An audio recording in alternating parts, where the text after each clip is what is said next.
Welcome to our channel. Today we how to log into Square Online for inventory and checkout updates step by step clearly. To begin, open your preferred web browser.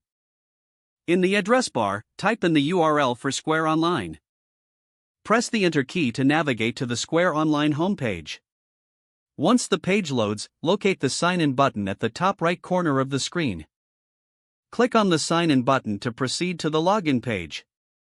You will now see fields for your email and password. Enter your email address in the first field.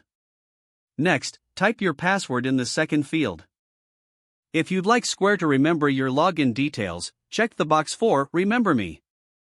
After you have entered your credentials, click on the Wait for the page to load, and you will be directed to your Square Online dashboard.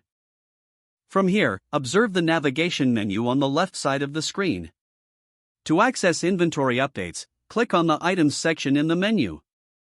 This will open a list of your products and inventory levels. To make changes, select the item you wish to update. Once selected, modify the necessary information as needed. To save your changes, click the Save button at the bottom of the screen. Now, to manage checkout settings, return to the navigation menu. Click on the Settings option. In the Settings menu, look for the Checkout section.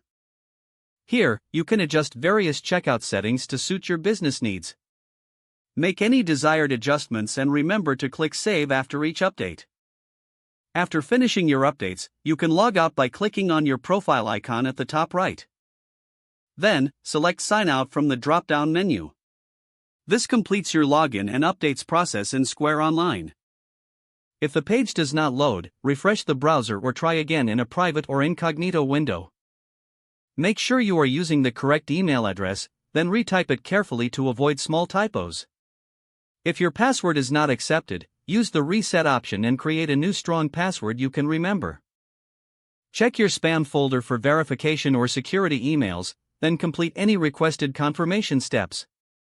Don't forget to like this video and subscribe to our channel for more step-by-step tech guides.